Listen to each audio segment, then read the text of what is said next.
I found a bottle of women's lubricant in my husband's bag. I didn't make a scene. Instead, I quietly replaced it with super glue.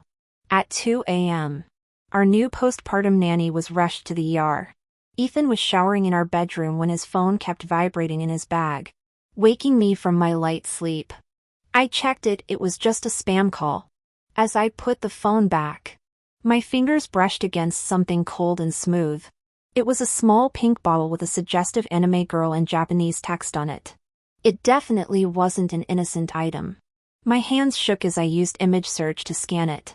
The results chilled me to the bone. It was extra strength female arousal gel. And it had already been opened.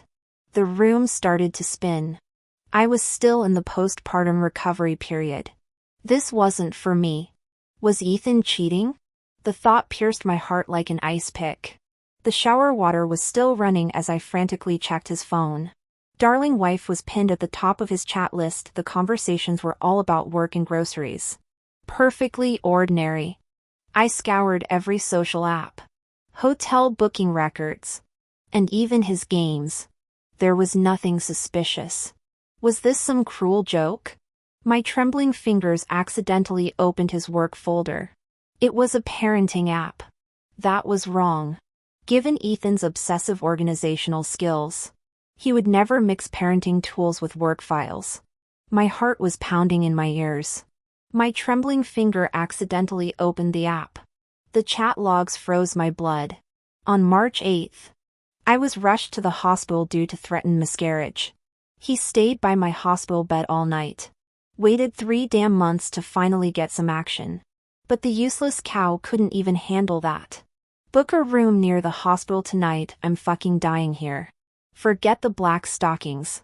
Nurse costume this time way hotter. On May 20th, we took maternity photos together. He even proposed to me again in front of everyone, vowing to celebrate 52 Valentine's Days with me. Her fat rolls jiggled when she cried, total turnoff. I'm traveling for work tomorrow. Come keep me company. I need you so bad I could explode. On October 6th, we took an anniversary family portrait. He smiled and called us the perfect trio. The way you moaned in front of her today. Clueless bitch kept grinning at me while holding the baby. The latest message glared. Let's try something wild tonight. Bile rose in my throat. I clamped a hand over my mouth, fighting back the urge to vomit.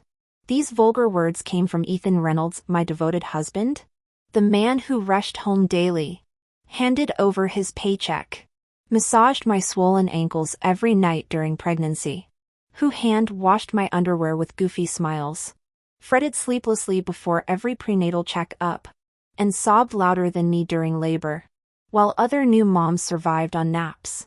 I slept soundly thanks to his preparations, a top-tier nanny, customized meal plans, and parenting books stacked by our bed. He took every night shift with the baby. A man like this, my best friend said, is once in a lifetime. How could this paragon cheat? Yet the evidence burned my retinas. Ethan Reynolds had been having an affair since my pregnancy. I wiped tears with shaking hands. No, crying wouldn't fix this. I took out my phone and snapped photos of each chat log. Then, I replaced the liquid in the lubricant with super glue. Though I didn't know who Ethan Reynolds was having an affair with. By tonight, the truth would come out. Just as I put things back in place, the bathroom door swung open. Ethan emerged, drying his hair. He paused when he saw me sitting on the bed. Sophia, why are you still awake so late? His voice still had its usual tenderness. Our eyes met, and before I could stop them, physiological tears welled up and spilled over, emotions finding an outlet. Seeing me cry, Ethan rushed over in a panic. Sweetheart, what's wrong? He held my face gently with the hands of a surgeon who had once donated a kidney to save my life. Did you have a nightmare? You shouldn't cry during postpartum recovery, it could lead to complications. His touch seemed so sincere. If I hadn't seen those incriminating messages, I might have believed his concern was genuine. Love's fake could be incredibly convincing. Ethan, my voice trembled as I stared at our wedding photo on the nightstand. I dreamed you were cheating on me. He chuckled and pulled me into his broad chest. Silly girl. Dreams are the opposite of reality. You should have dreamed I died instead. I dug my nails into my palms, forcing a teasing tone. Do you still love me like this? Fat and ugly? Ethan held my face as if it were precious porcelain and pressed a gentle kiss on my forehead. My Sophia will always be the most beautiful woman. I waited 10 years to marry you, how could I not love you? 10 years. A decade of handwritten letters. Late-night hospital stays. And the ultimate sacrifice of giving me his kidney. I'd sooner believe in flying pigs than think Ethan was cheating, until those digital daggers stabbed my heart. Looking into his eyes, I whispered in a deadly sweet voice. If you ever cheat, promise you'll die? A fleeting micro-expression flashed across his face before his calm returned. I'd rather die than betray you. I smiled. Remember those words. Ethan Reynolds. The universe punishes those who break their oaths. He affectionately ruffled my hair. There's my girl. No one's smile is brighter than my Sophia's. The Reynolds family heir didn't notice the replacement of the lubricant with super glue. Nor did he notice how my trembling hands had captured every sign of betrayal in high-resolution photos. When the bedroom door closes tonight, his mistress will find that the lubricant has sealed more than just secrets. Karma will arrive precisely at midnight. Ethan Reynolds brought over a cup of warm milk and handed it to me. Honey, drink this. It helps you sleep, he said. As I took the milk and sipped it lightly, I suddenly put down the cup and frowned. Ethan, I think the baby's crying. Could you check? Without suspicion, Ethan turned and left the room.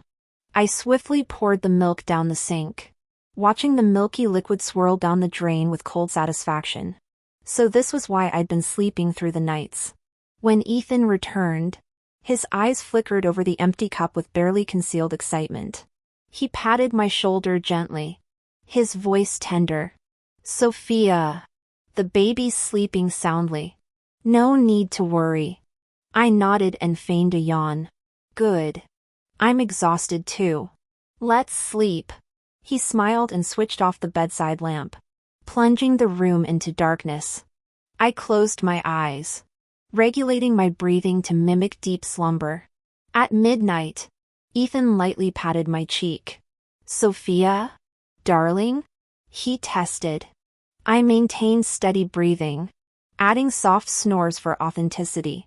After prolonged stillness, he crept from bed with exaggerated caution. The digital clock glowed 1:00 a.m. as I opened my eyes. Was Ethan desperate enough to meet his mistress this late? Silently grabbing my phone, I trailed him. To my surprise, he didn't head outside but entered the nursery instead. My breath hitched. Had my earlier test altered his plans? Then I heard it. I thought you weren't coming tonight, purred a feminine voice from the nursery. My chest constricted as recognition dawned. Our plain-dressed, low-maintenance nanny Lin, handpicked by Ethan himself. Now cooing. Aren't you afraid she'll find out? The Reynolds family heir had sunk lower than I'd ever imagined. So I never suspected her in the first place. The rustling sound of clothes being removed snapped me back to reality. Ethan Reynolds' voice brimmed with desperate urgency. Like a starved beast. She's sleeping like a log. Lin, let me touch you. I'm dying here. Lin's tone carried subtle unease. I think I heard her ask what you'd do if I cheated. Does she suspect something? But Ethan remained unfazed. His confidence absolute, as if orchestrating everything. Relax. She trusts me completely. When I climb into your bed every night, she just worries I'm overworking. You're terrible. Lin's voice softened into a moan. Don't you love that about me? Their conversation became a blunt knife sawing through my heart. The pain. How dare they do this filth in my home? Beside our child. I wanted to burst in and stab them both. Yet reason warned against rashness. Are we really trying that tonight? I'm scared. I applied lubricant. It won't hurt. But, Lynn still hesitated. Ethan suddenly snapped. I'm not complaining about you sleeping around. Yet you deny me this simple request? Maybe I should find someone else. No, I'll do it. Lynn surrendered, squirming to please him. Good girl. Relax. I'll help apply it. Ethan leaned in eagerly. As Lynn lay prone, Ethan dumped the entire bottle of lubricant inside. It burns! Lynn cried out. Endure it! This high-stimulation formula hurts normally. Here I come. Lynn! Ethan pressed forward excitedly. Suddenly, a piercing scream tore through the house. Ethan! What did you use? Why is everything sticking? Lynn thrashed wildly. But the adhesive had already set. Panicking, Ethan clamped his hand over her mouth. Quiet! You think this looks good? I'm stuck too. Do something. Lynn sobbed. Trying. Hot water maybe? It's scalding. They tried for half an hour before finally calling an ambulance in desperation. The two were carried onto the vehicle in bizarre positions. Standing on the balcony, I watched the ambulance disappear into the distance before returning to the nursery. Little Treasure slept soundly in the crib, blissfully unaware. Stroking his cheek, I silently vowed, Don't worry, baby. Mommy will protect you. My gaze fell on the empty pink bottle on the bed. Perfect. They'd used it all. Ethan Reynolds and Lynn didn't return until the next evening, Ethan clutching his thighs. Lynn clutching her buttocks. Both shuffling awkwardly into the house. I dug nails into my palm to suppress laughter. Where were you? I was worried sick. I feigned concern. Eyes darting between them. Ethan's expression tightened. Office emergency. He mumbled unconvincingly. Ran into Lynn downstairs. Turning to Lynn. I pressed. You disappeared too. I thought something terrible happened. Her pale lips trembled as she stammered MS. Sophia, family issues. Ethan intercepted. I forgot to tell you. Lynn nodded frantically. I'll take the baby now. No need. I waved airily. My parents wanted time with him. Consider this paid leave. But I'll make dinner. Her eyes darted to Ethan, who pointedly looked away. Go ahead, I said flatly. She hobbled toward the kitchen like a wounded animal, every movement radiating pain. Honestly, I almost felt bad working double shifts with job-related injuries. Still forced to cook. The clattering pans sounded more labored than usual. Ethan Reynolds clenched his lips tightly, gripping the sofa armrest as he slowly lowered himself onto the cushion. Agony radiated from his pale face. Yet he stubbornly suppressed any sound. Sophia pretended not to notice his distress. Sidling up to him, Sophia looped her arms around his neck and plopped onto his lap with deliberate force.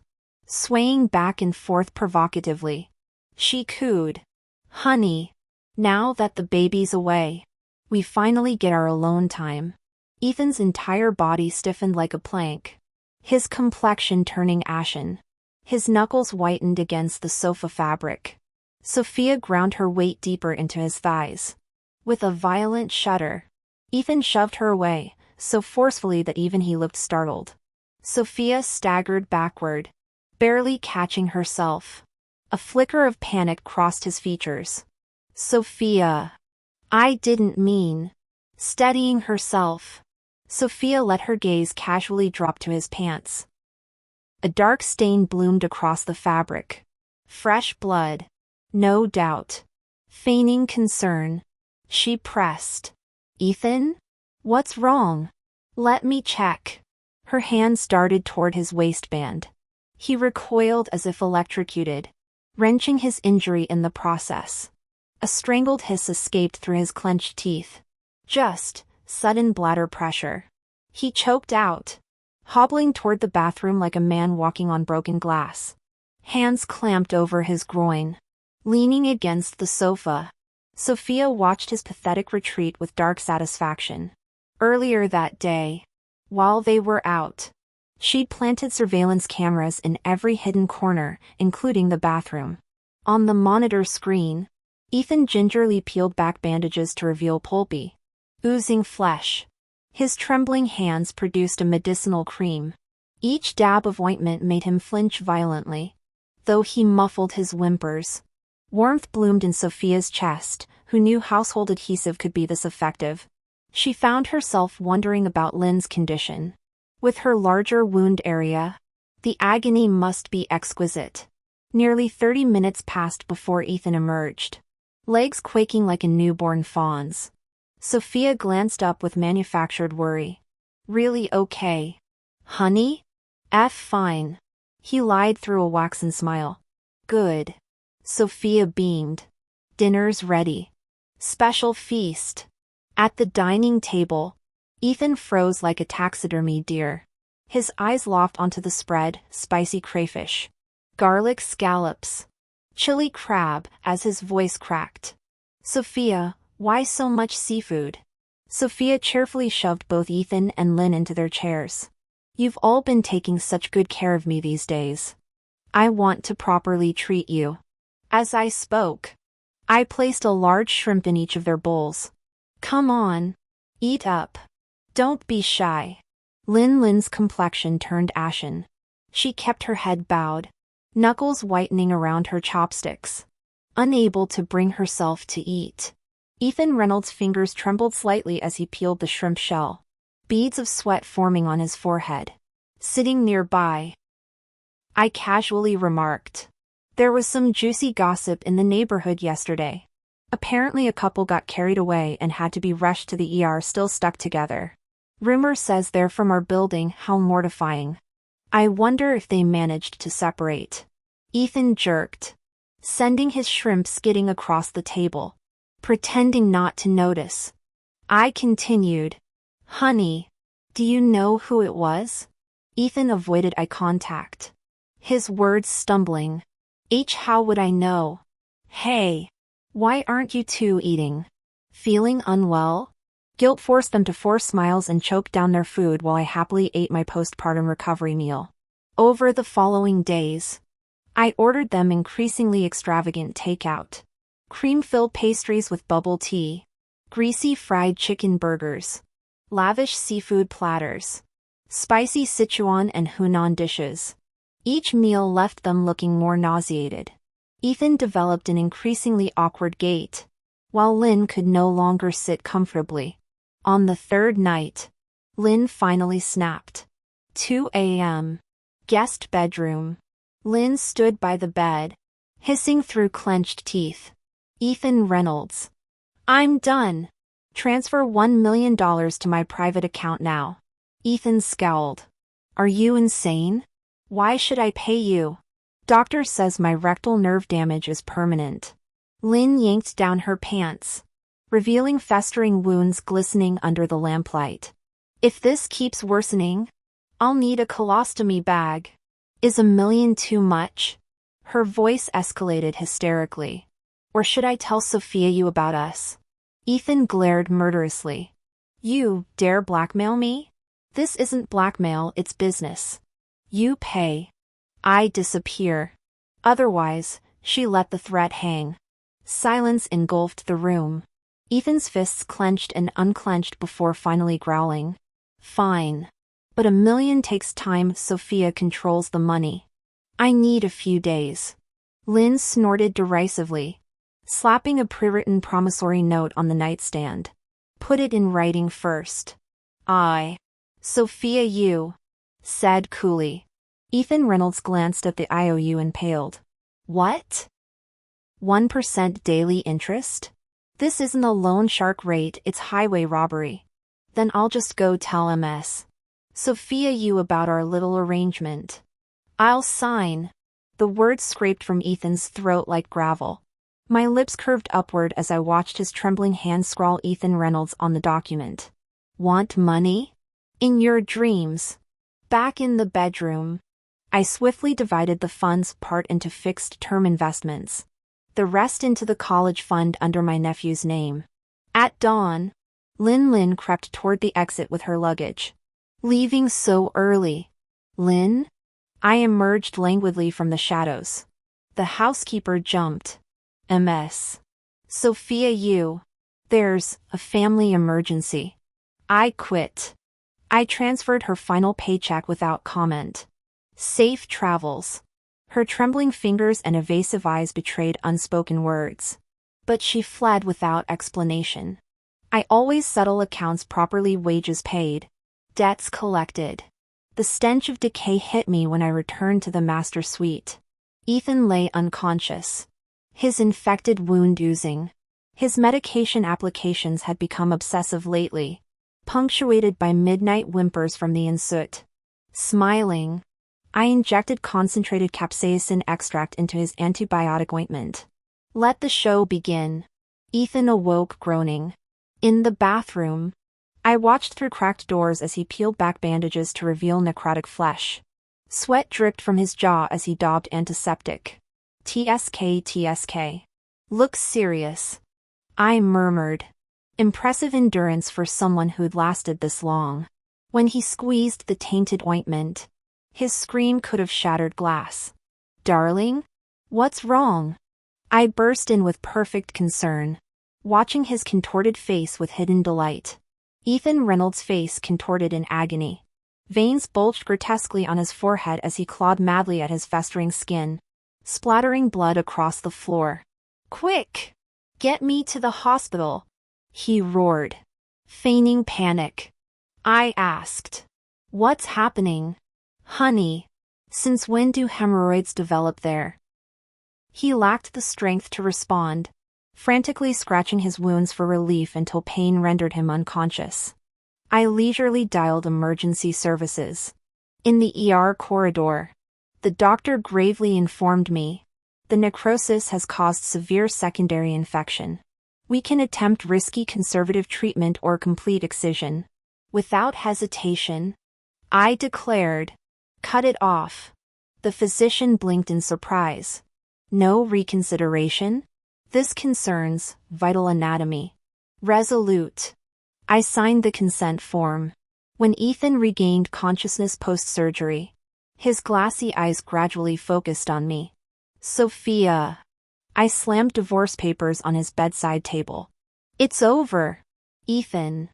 I get full custody and assets. His smile trembled. Sweetheart. This joke isn't funny. My gaze dropped meaningfully. So that was you and the nanny glued together in the courtyard? Quite the achievement, screwing my postpartum caregiver. Blood drained from his face. Please. She seduced me. Just once. I swear. His tearful grip on my sleeve tightened. All men make mistakes. Forgive me. I shook him off coldly. Sign.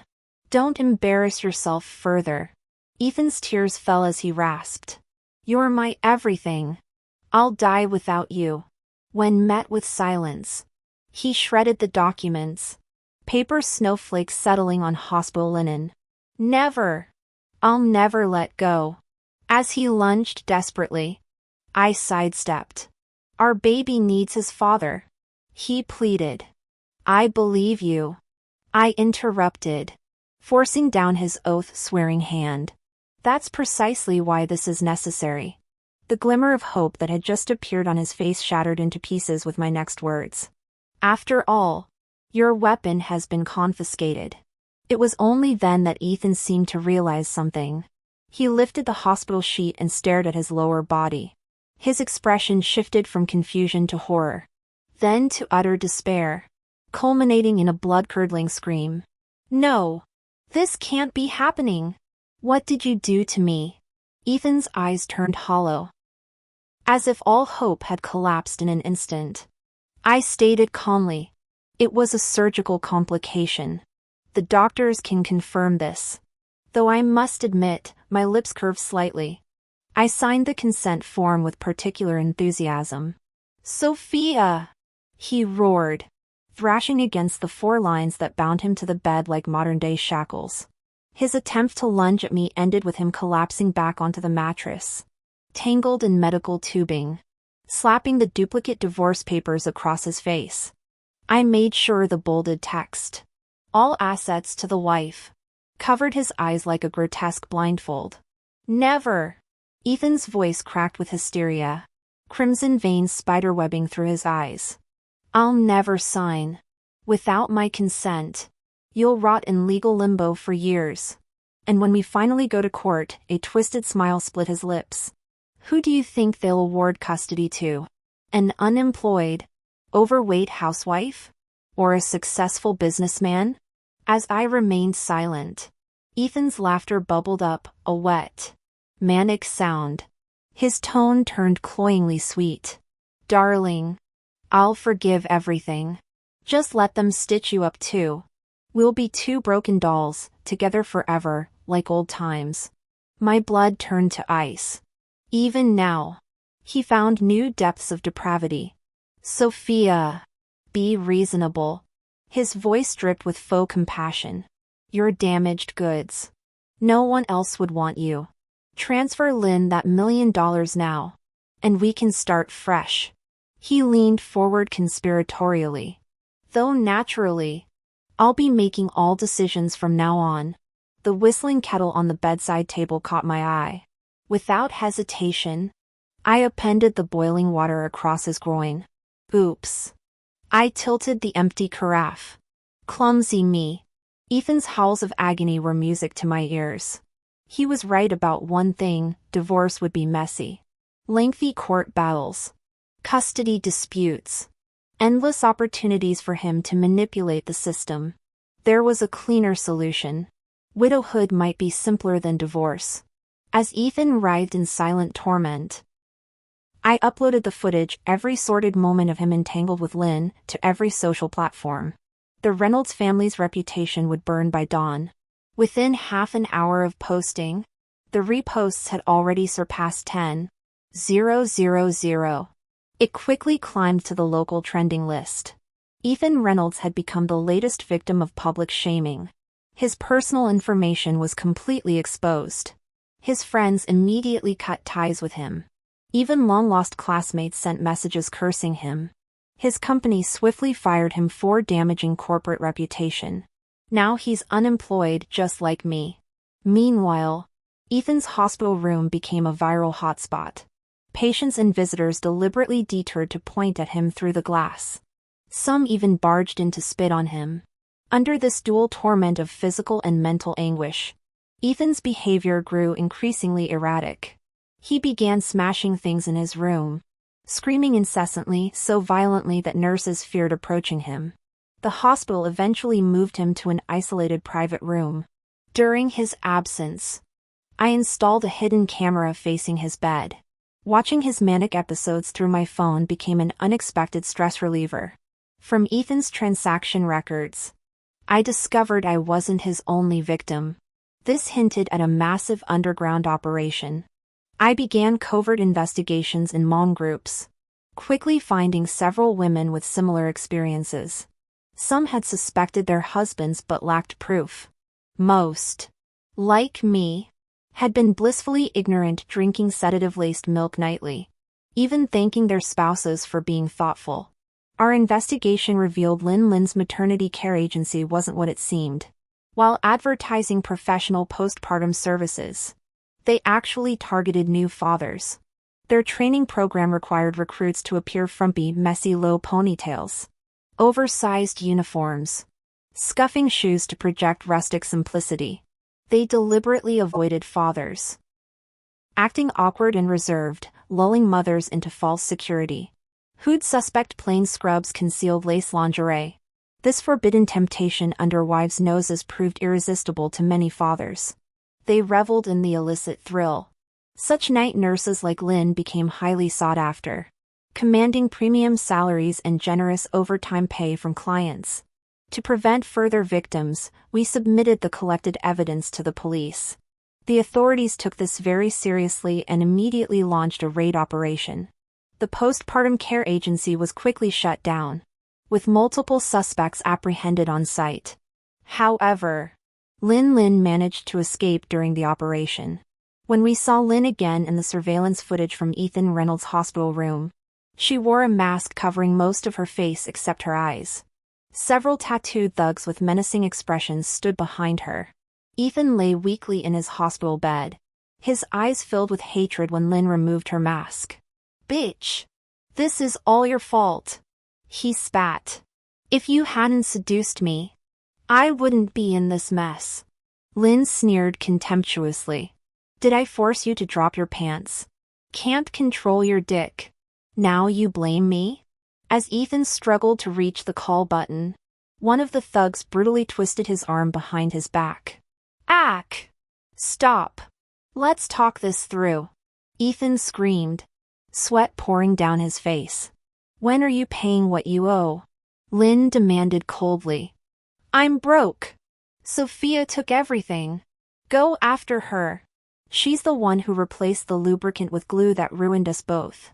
Ethan desperately threw Sophia under the bus, his face twisting with malice. "I'll lure her here. You can squeeze the money from her." When Sophia's phone rang later, Ethan's strained voice pleaded. "Wife, I agree to the divorce. Come to the hospital now." "All right," Sophia replied calmly before hanging up. On the surveillance feed, Ethan excitedly told Lynn, "Sophia's coming soon." Lynn spat in his face. "Disgusting. Selling out your wife so easily. She betrayed me first." Ethan snarled. "She left me with nothing. Why should I protect her?" Half an hour later, Lynn slapped Ethan hard enough to draw blood. "Where is she? Are you playing games with me?" "Maybe traffic," Ethan stammered, hastily redialing as fresh panic set in. Process text with name replacements and translation. Ethan Reynolds' voice was filled with urgency. "Sophia, why aren't you here yet?" I lowered my voice, feigning panic. "Ethan, the police just told me they found traces of Lynn. She might know you were the one who reported her. And she's coming to the hospital. Stall her when she arrives, don't let her escape." "Stop talking nonsense." Ethan's protest was cut short as Lynn snatched the phone from him and smashed it against the floor. The device shattered instantly, fragments scattering everywhere. "Ethan Reynolds. So you're the rat who got me wanted." Lynn glared at him with venomous hatred, looking ready to tear him apart limb from limb. Ethan tried scrambling off the hospital bed but was shoved back down by a thug, his body slamming against the mattress with a heavy thud that rattled the bed frame. "It's Sophia spreading lies. I didn't report MMPH." A dirty sock cut off his denial. "Beat him," Lynn commanded coldly. The thugs descended like wolves, fists raining down on Ethan's curled-up body. A sickening crack echoed through the room, likely more ribs breaking. Ethan trembled violently, veins bulging at his temples, reduced to muffled whimpers through the gag. "Harder! You're hitting like schoolgirls?" Lynn's lips curled in cruel satisfaction as the thugs redoubled their efforts. Bang! Bang! Bang! Each punch landed with brutal precision, Ethan's body flopping limply like a rag doll until he began seizing, consciousness flickering. "Enough." Lynn finally waved them off. She spat on Ethan's battered face, sneering, "Cheating scum deserve worse than this." As she turned to leave with her crew, police officers swarmed the doorway, catching her red-handed. Ethan was rushed back to the OR. Injuries far graver than before, multiple organ ruptures, catastrophic blood loss. As his life faded, his final request was to see Sophia one last time. I went. The man on the deathbed was unrecognizable, face pulped, body a patchwork of bruises. His eyes briefly lit up when I entered, hand feebly reaching. "Sophia, love you." I stood motionless, smiling icily as I silently mouthed 3 words. "Go. To. Hell." His eyes instantly dimmed.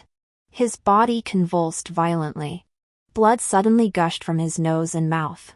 His hand hung limply. Ethan Reynolds was dead.